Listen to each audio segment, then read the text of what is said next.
¿Cuántas veces pedirá silencio Y por claro, día? siempre. Ay, ay, ay. Bueno, una de las reformas o de los proyectos de reforma abarca la educación argentina. Recién cuando lo proponíamos en la mesa, el profesor Julio Galera dijo, ¿qué dijo usted?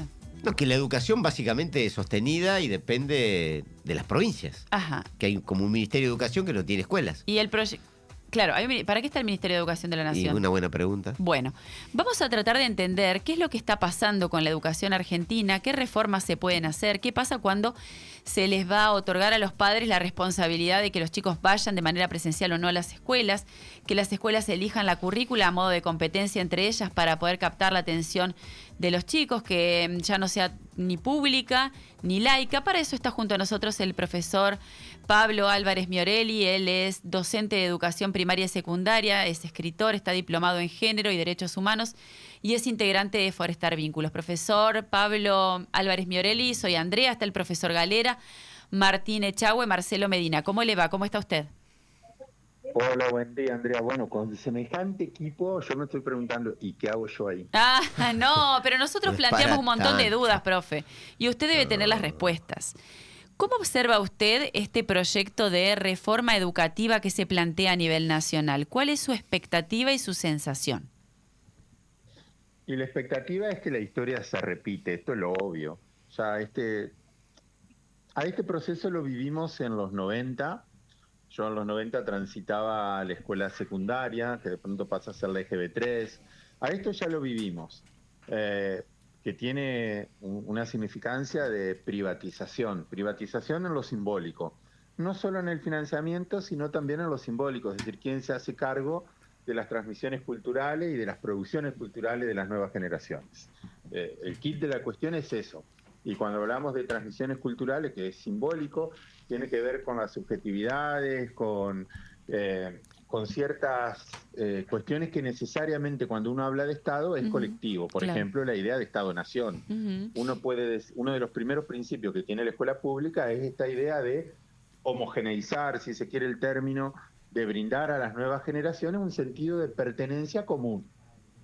Ahora, con esta reforma, ese sentido de pertenencia de lo común, por eso digo, esto es sumamente simbólico, esos sentidos de pertenencia empiezan a resquebrajarse, porque se pertenece en tanto se es a determinado grupo, a determinado sector, y a lo que apunta el proyecto es a potenciar ciertos individualismos, ciertas subjetividades que no nada tienen que ver con la idea de el espíritu de nación argentina que le dio sentido a la escuela pública. Claro. Profesor, ¿y esta reforma nacional, si se concreta, tiene incidencia en las provincias? En Entre Ríos, por ejemplo, ¿deberían adherir las provincias?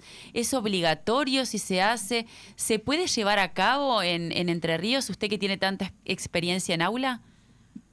Y en definitiva siempre, porque más allá, escuchaba la previa esto de ¿para qué está un Ministerio de Educación que no tiene escuelas? Pero de hecho, precisamente, ¿cuál es el sentido de la nación? De lo que fija, no lo estoy diciendo yo, lo fija la Constitución de la Nación Argentina.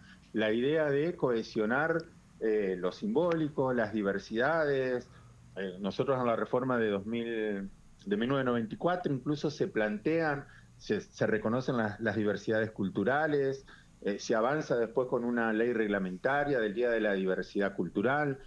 ¿Y esto qué significa? Que se reconocen, por ejemplo, las culturas ancestrales, las nuevas culturas, los derechos del ambiente, los llamados nuevos derechos, allá por la Constitución del 94. Y esto es lo que la escuela después traduce en los contenidos que se enseñan. Entonces, lo que se enseña acá en Entre Ríos también, por eso hablábamos de diseños curriculares comunes, de sistemas de alfabetización comunes, de manera tal que un niñito, un joven que pasa de Entre Ríos a Santa Fe, tenga los mismos contenidos con el agregado, obviamente, de lo que cada provincia toma como parte de su propio currículum. Claro, como propio. Profe, Ahora, ¿de qué año? Eso es lo que está en peligro. Claro. Profe, le quería hacer una consulta. ¿De qué año es la última producción y reforma curricular en la provincia de Entre Ríos? ¿De cuándo es? ¿De 2000 cuánto? ¿2011? De 2011. De 2011. En 2011, Y están estos contenidos que son de avanzadas, incluyó educación sexual integral, Claro. que bien vale la pena en realidad. La provincia de Entre Ríos fue pionera ya en el gobierno del doctor Montiel en implementar la ley de educación. Es la primera provincia por ese entonces todavía estaban vigentes los 24 distritos federales, Claro. donde cada distrito hacía lo que quería. Nosotros esto ya lo vivimos. Allá en los 90 llegamos a tener el ridículo de en una misma provincia tener 2 o 3 distritos educativos superpuestos.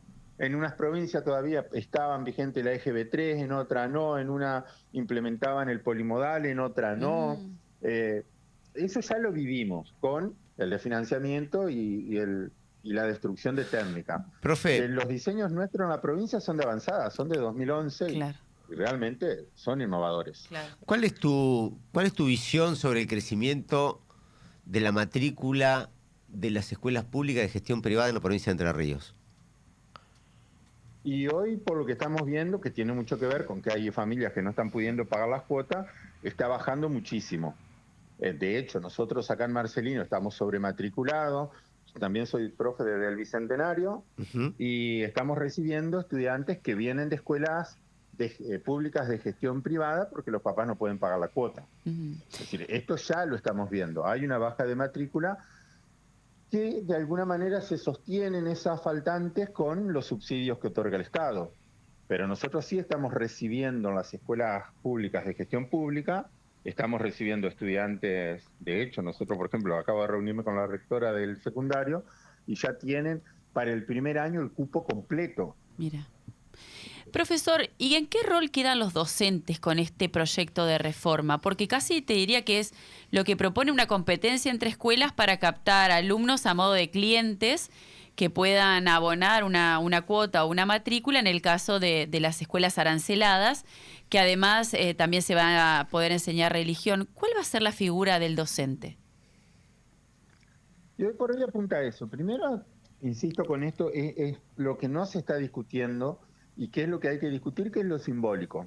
Se apunta a la cultura del individualismo, del sálvese quien pueda, esto de reemplazar lo que nosotros decimos el espíritu cooperativo que le dio sentido a nuestra nación argentina, y ni hablar a un Estado federal como el de Entre Ríos, que fue pionero en pensar la famosa Liga de los Pueblos Libres allá con Artigas, con Ramírez, la República de Entre Ríos, que es ese espíritu de solidaridad que se ha construido, que es cultural. No es una cuestión nata que somos solidarios porque Claro. sí, es una cuestión cultural, y cuando digo cultural también es pedagógico. Se construye el sentido de cuidado con el otro. Ahora, hoy por hoy ese docente que durante años, esa figura del ser docente, construyó ese sentido de pertenencia, esa escuela que abraza. ¿Quién no recuerda a esa maestro que nos enseñó a leer y escribir y lo hacía con la infinita amorosidad de que lo que estaba haciendo era importante para el otro? Hoy ese sentido empieza a ser reemplazado, insisto, por una lógica de competencia individualista del sálvese quien pueda. Claro. Y se desdibuja el papel del docente. Porque, a ver, si hoy lo vivo como vicerrector, yo lo que estoy exigiendo en las planificaciones es lo que fija el Estado, lo que fijan los diseños. No es que cualquiera enseña lo que quiere. Ahora, ¿qué va a pasar con este resquebrajamiento de esos sentidos de pertenencia, donde en definitiva cualquier sector, ya sea en términos económicos y también lo preocupante en términos culturales? No nos olvidemos que hoy, por ejemplo, en ESI, nosotros tenemos una mirada protectiva hacia las infancias. Sí. ¿Qué va a pasar cuando se saque esa mirada protectiva, lo que se denominan pedagogías de cuidado, y empiecen a instalarse otros sectores donde definitivamente no, como pasa en el norte de nuestro país, o lo hemos visto en Chaco, por ejemplo, donde hay niños que están en situación de profunda vulnerabilidad y esos niños van a quedar desprotegidos por el Estado a cargo de un sector social que dice, bueno, no, lo educamos nosotros. Claro. Profesor, es muy interesante hablar con usted. Seguramente en el transcurso de lo que queda de este año o el próximo vamos a volver a llamarlo. Le agradecemos mucho la gentileza de estos minutos en Radio Costa Paraná y quedamos a disposición, como siempre, para todo lo que ustedes estén haciendo en su escuela o en las que haga falta. Muchas gracias, profesor Pablo Álvarez Miorelli. Fuerte abrazo. Estoy a minutos de la colación, que nada más importante que ver el sentido de esta escuela, nuestros alumnos egresados. Un abrazo, profesor. Chau, chau. Hasta luego. Gracias, el profesor Pablo Álvarez Miorelli, con una mirada de lo que podría llegar a pasar con la educación si es que finalmente se aprueba este proyecto de reforma educativa en la Argentina. La radio sale